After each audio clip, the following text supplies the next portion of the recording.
High, আমি শঙ্করী। আমি মহাশিবরাত্রি উপলক্ষে শিবের ১২টি জ্যোতির্লিঙ্গ তৈরির চ্যালেঞ্জ নিয়েছি।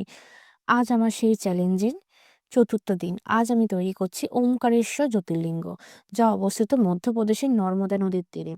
প্রাচীনকালে বিন্ধ্য পর্বত নিজের অহংকারে অত্যন্ত শক্তিশালী হয়ে ওঠে। সে মনে করতে শুরু করে যে সে মরু পর্বতের থেকেও শ্রেষ্ঠ। নিজের শ্রেষ্ঠত্ব প্রমাণ করতে বিন্ধ্য পর্বত কঠোর তপস্যায় নিমগ্ন হয় এবং ভগবান শিবের উপাসনা শুরু করে। বিন্দের তপস্যায় সন্তুষ্ট হয়ে ভগবান শিব তার সামনে আবির্ভূত হন। শিবের দর্শনে বিন্ধ্য পর্বত অনুতপ্ত হয় এবং ক্ষমা প্রার্থনা করে। বিন্দুর ভক্তি এবং সমর্পণে প্রসন্ন হয়ে শিব তাকে বর দেন এবং সেই স্থানে ওমকার রূপে প্রকাশিত হন। এই ওমকার আকৃতির কারণেই জ্যোতির্লিঙ্গর নাম হয় ওমকারেশ্বর। আরেকটি গুরুত্বপূর্ণ বিশ্বাস অনুযায়ী এই স্থানে শিব দুটি রূপে বিরাজ করে। একটিকে বলা হয় ওমকারেশ্বর, অন্যটি হলো আমলেশ্বর।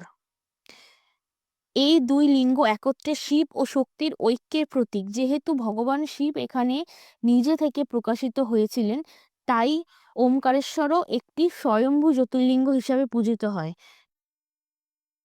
তোমরা আমাকে প্লিজ কমেন্টস করে জানিও আমার এই কাজটি কেমন হয়েছে। যদি ভালো লাগে প্লিজ একটা লাইক শেয়ার করে দিও।